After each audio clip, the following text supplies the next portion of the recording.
날씨가 영하 8도까지 내려갔습니다. 그래서 연세가 많으신 성도들이 우리 교회에 많기 때문에 걱정을 많이 하셨는데 거의 다 보이시는 것 같습니다. 감사합니다. 영육간에 건강하시고 또 건강을 통해서 하나님 주신 은혜로 하나님께 영광을 돌리는 한 주간 삶 살아가는 귀한 권속되기를 바랍니다. 이렇게 날씨가 추우면은 제가 생각나는 것이 하나 있습니다.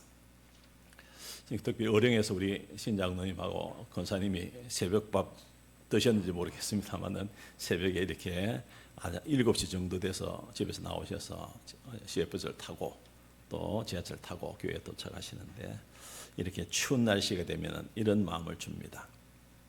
그렇게 예배를 위해서 움직일 때 날씨가 너무 추워서 몸이 움츠러들고 또 신앙이 옅은 분들은 갈까 말까 예배 시간에 갈까 말까 고민하는데 그 모든 것들을 다 이겨내고 예배 시간에 딱 자리에 듭니다. 제가 한 8시 조금 지나면은 교회 히터를 올리거든요. 교회 9시에 들어오시는 분들이 계셔서 딱 앉으면은 따뜻함과 함께 무언지 모르는 포근함들이 우리 삶을 착 담겨지고 만져지는 걸 느낍니다.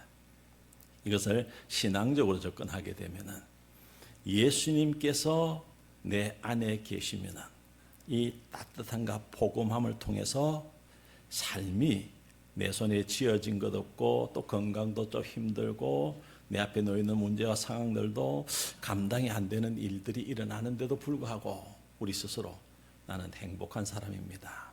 하나님이 주시는 은혜를 가지고 행복하게 사는 사람이다. 반대로 예수님 밖에 있는 사람, 예수님을 믿지 못하고 경계에 있는 사람들은 여전히 추위에 떨면서 오늘을 살아가는, 알고 가지고 또 남보란 듯이 살아도 마음에는 무언가 허전한 삶을 살아가는 사람. 그래서 예수 믿는 사람과 예수 믿지 않는 사람, 예수님의 은혜를 가지고 살아가는 사람과 그렇지 못한 사람, 그 삶의 모습을 이 추위 가운데 하나님 또한 제게 마음을 주셨습니다. 이 함께한 우리 재건스님의 모든 성도들, 예수님으로 인해서 하나님으로 해서 행복하고 즐거운 매일매일의 삶을 살아가시는 귀한 성도 되기를 바랍니다. 오늘 우리에게 주신 본문 말씀은 마가복음 12장 말씀입니다. 예수님의 십자가의 길, 십자가의 고난의 길을 걸어가기에 앞서서 일어난 일련의 내용들이 이 본문 속에 기록되어져 있고 저와 여러분이 함께 읽으신 이 본문에는 한 서기관이 등장하고 그 서기관과 예수님께서 함께 만나서 대화하는 장면이 함께 읽으신 본문의 말씀이 되겠습니다. 서기관은 묻고 예수님은 대답하시고 또 예수님의 대답에 대해서 서기관이 반응을 보이고 하는 내용이 오늘 읽으신 28절에서 34절까지의 본문의 말씀 되겠습니다. 그런데 이 본문의 말씀의 배경을 살펴보면은 12장 1절부터 예수님께서 포도 농부 비유를 시작합니다. 그런데 12장 12절에 그들이 예수의 이 비유가 자기들을 가리켜 말씀하심인 줄 알고 잡고자 돼 무리를 두려워하여 예수님을 두고 가니라. 비수를 가지고 예수님을 이제 대적하기 위해서 예수님을 붙잡기 위해서 달려드는 실제적인 모습 가운데 그 일들을 행한 사람들이 13절부터 17절까지 18절부터 19절까지 기록되어져 있습니다. 포도원 비유를 들은 사람들이 예수님을 책잡기 위해서 종교 지도자를 보내 수차례 예수님을 찾아와 논쟁을 하는 내용. 바리새인과 헤롯 왕 중에서 바로 뽑힌 사람들이 가이사에게 세금을 바치는 문제를 가지고 예수님을 건드립니다. 말만 한마디 잘못하면 종교적이나 또 정치적으로 예수님께 올가미를 세워서 죽이려고 하는데 예수님의 대답은 가이사의 것은 가이사에게, 하나님 것은 하나님께 바치라. 정확하게 대답하심으로써 그 모든 논쟁을 소멸시켜버립니다. 또 하나, 부활을 믿지 않는 사두개인들의 말씀 이야기가 18절에 나옵니다. 사두개인들이 찾아와 부활에 대해서 물었고 예수님은 이 땅에서의 관계, 부부 관계, 세상의 모든 관계가 문제될 것이 없다. 부활 때는. 그러므로 한 걸음 더 나아가서 하나님은 죽은 자의 하나님이 아니라 산 자의 하나님이다. 죽은 자에게 부활이 있음을 말씀하면서 이 논쟁도 종결시켜 버립니다. 그래서 오늘 세 번째 등장하는 인물이 28절에 나오는 한 서기관입니다. 서기관 중 한 사람이 그들이 변론하는 것을 듣고 예수께서 제일 잘 대답하신 줄 알고 나와 묻되, 지금까지 이야기를 듣고 그 이야기를 들은 다음에 예수님의 대답에 서기관이 마음이 움직인 것입니다. 그리고 그 서기관들이, 이 서기관이라는 사람은 지금으로 말하면 성경 신학자입니다. 율법에 정통하며 율법을 가르치고 전파하는 최일선에 선 사람이 서기관인데요. 그 사람이 자신의 장기를 가지고 바로 예수님께 모든 계명 중에 첫째 되는 계명이 무엇인가를 오늘 28절에는 묻고 있습니다. 예수님의 대답은 바로 나옵니다. 이스라엘아 들으라. 신명기 6장의 말씀을 그대로 가져와서 주 곧 우리 하나님은 유일한 주시오. 내 마음을 다하고 목숨을 다하고 뜻을 다하고 힘을 다하여 주 너희 하나님을 사랑하라 하신 것이오. 율법에 정통한 서기관들이 묻는 물음에 율법을 가지고 그 물음에 대답해 주시는 예수님. 그 내용에 가장 중요한 것은 하나입니다. 사랑하라. 사랑하라. 모든 신구약 성경 66권을 하나로 모으면은 사랑하는 것이고, 예수 믿는 우리가 사랑하면은 예수를 잘 믿는 사람이 되고, 우리 마음속에 미움의 찌꺼기가 남아 있으면은 예수님과의 거리가 점점점 멀어진다 보면 될 것 같습니다. 내 마음을 다하고 목숨을 다하고 뜻을 다하고 힘을 다하여 주 너희 하나님을 사랑하라 하시다.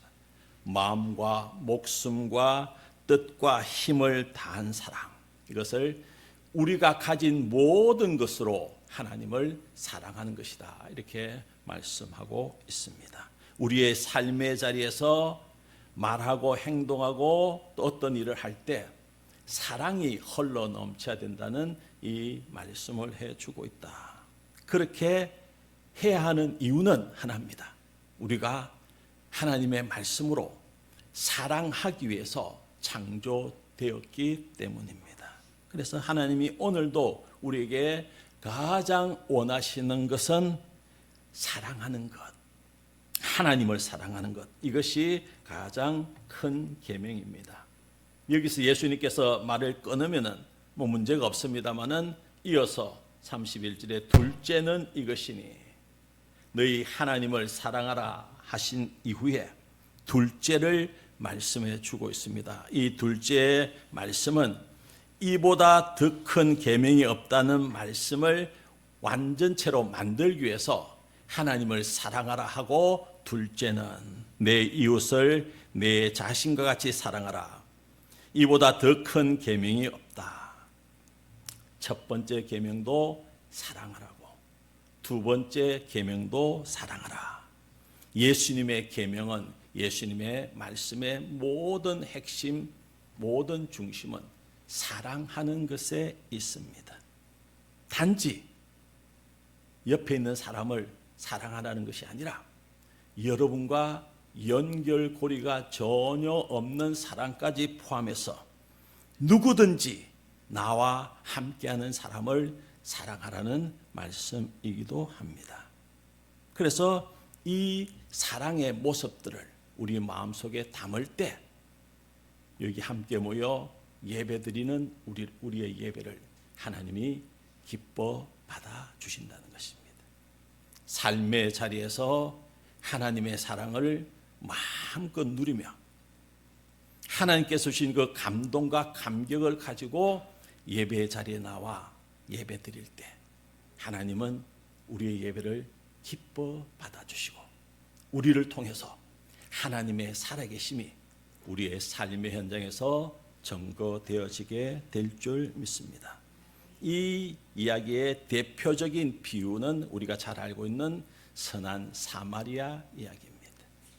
선한 사마리아의 이 이야기는 예수님의 질문처럼 내 이웃이 누구냐고 묻고 우리는 그 물음에 답을 해야 된다는 것입니다. 이웃을 사랑하라고 했는데 그 이웃이 누구인가 말씀을 통해서 답을 가지게 되면 우리를 향한 하나님의 사랑이 무엇인지를 알게 되고 내가 있는 그곳에서 내가 하는 그 일을 통해서 내가 만나는 그 사람을 통해서 하나님의 사랑이 이웃 사랑으로 우리와 함께하는 사람으로 흘러 넘치게 될 줄 믿습니다. 이 예수님의 대답에 대해서 서기관의 반응이 이렇습니다.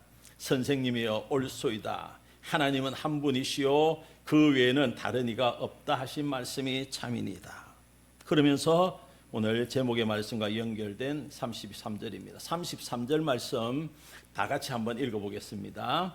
33절입니다. 또 마음을 다하고 지혜를 다하고 힘을 다하여 하나님을 사랑하는 것과 또 이웃을 자기 자신과 같이 사랑하는 것이 전체로 드리는 모든 번제물과 기타 제물보다 나으니이다.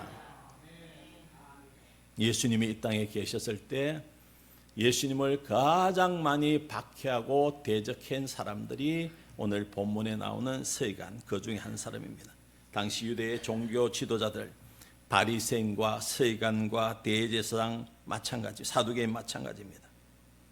이 사람들이 예수님 앞에 섰을 때 예수님은 이들을 향해서 신랄한 비판을 심지어는 독사의 자식들이라고 심한 경고의 메시지를 전하고 있습니다. 그런데 우리의 관점에서 이 사람이 예배를 잘못 드린 사람도 아니고 하나님께서 주신 그 목대로 십계명의 명령대로 11조를 숨긴 것도 아니고 또 자신에게 종교적으로 주어진 모든 일들을 결코 우리보다 더 소홀히 한 사람이 아니라는 것입니다. 바리새인, 사두개인, 제사장, 서기관 자신의 자리에서 누구보다도 종교적인 열심을 많이 가진 최선을 다해서 자신에게 주어진 일들을 넉넉히 감당한 사람이지만은 예수님 앞에서 이들이 신랄한 책망을 받는 이유는 오늘 본문의 말씀처럼 가장 큰 계명을 무시했기 때문입니다. 사랑하라고 우리를 만드셨고 사랑하라고 우리를 이 땅에 보내주셨고 사랑하라고 우리 가정과 교회 공동체를 만들어 주셨는데 그 가장 큰 계명인 사랑을 놓쳐버렸기 때문에 이들을 향해서 예수님께서 신랄한 비판을 가하고 계신다. 자기 자신과 자기 바운더리 안에 있는 사람이 아니라 이웃에 대한 그 말과 행동 마찬가지입니다.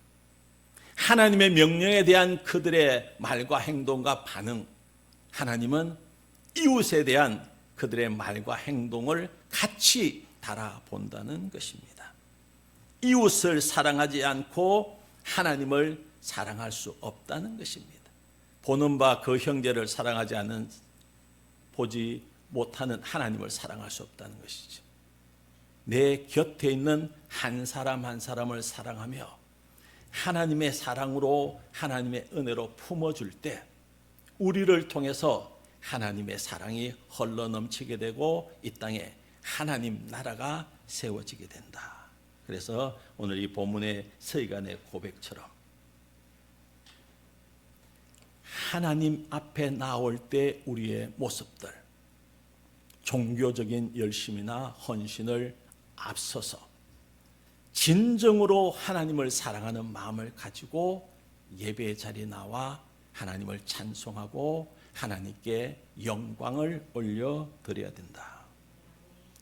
진정한 마음에서 나오는 헌신과 순종, 이것이 하나님에 대한 사랑인 동시에 이웃에 대한 사랑이다.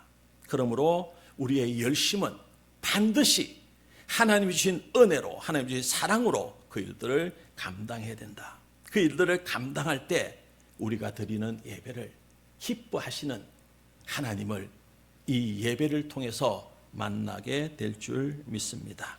오늘 이 본문의 말씀, 특별히 34절의 본문의 말씀 한번 보시기 바랍니다. 예수께서 그가 지혜 있게 대답함을 보시고 이르시되 내가 하나님의 나라에 멀지 않도다 하시니 그 후에 감히 묻는 자가 없더라. 이 말씀을 또 이렇게 해석할 수가 있습니다.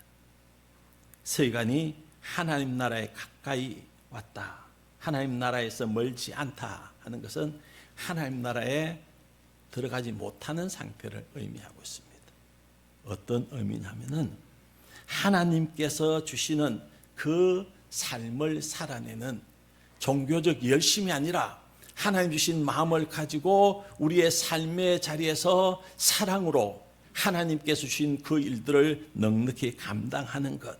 서기관 아직 그 자리에 들어가지 못했다고 말씀해 주고 있다. 그래서 우리의 모습도 마찬가지입니다.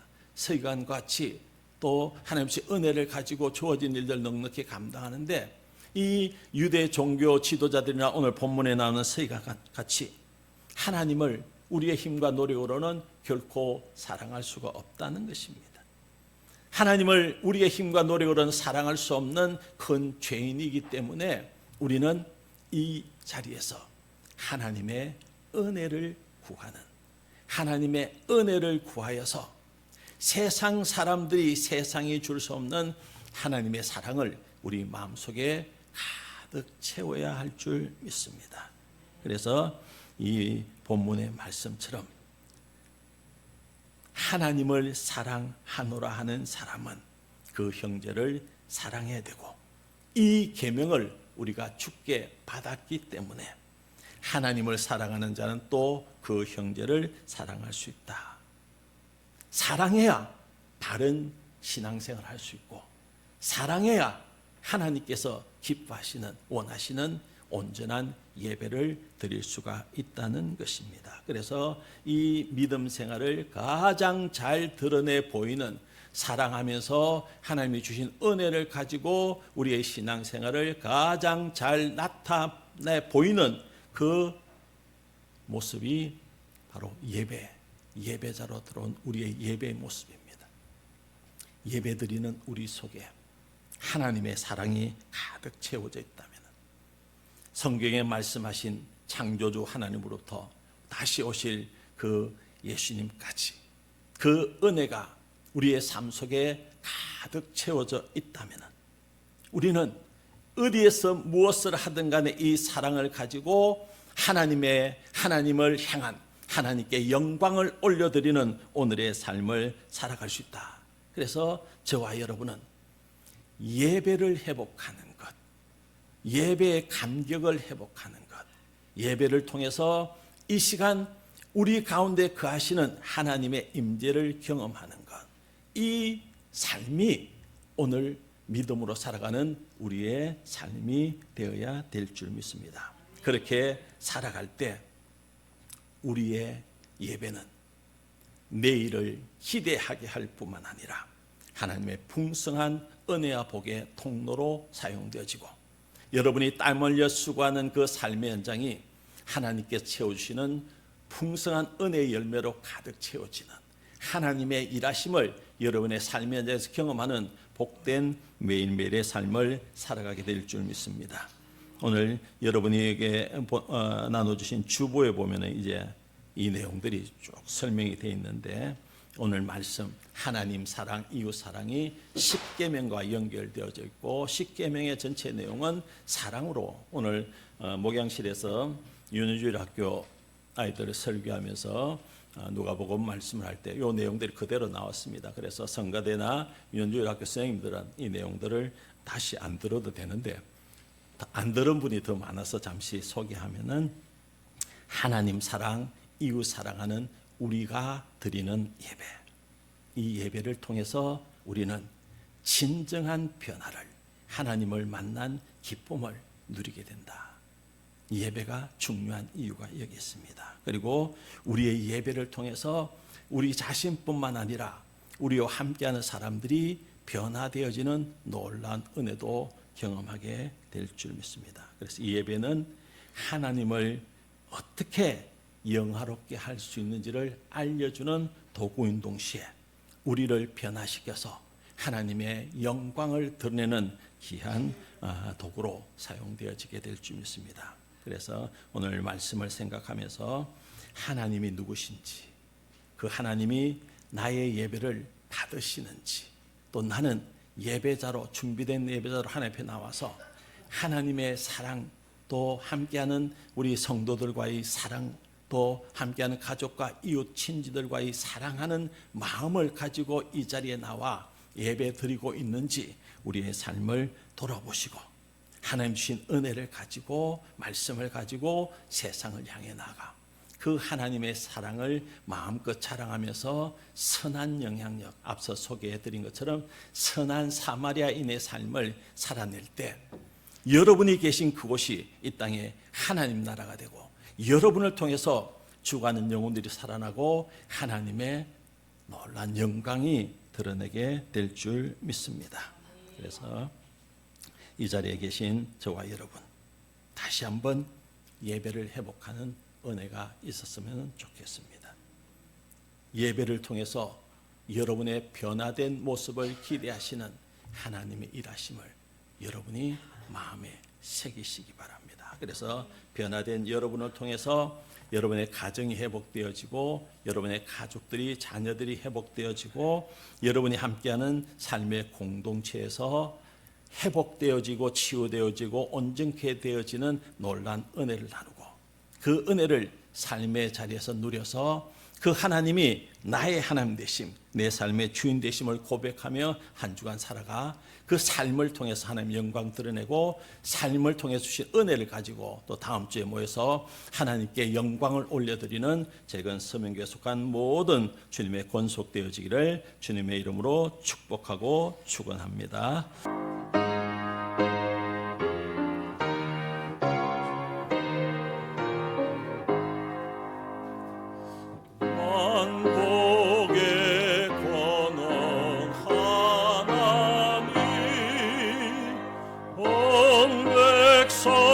찬송 바래고 저 천사여 찬송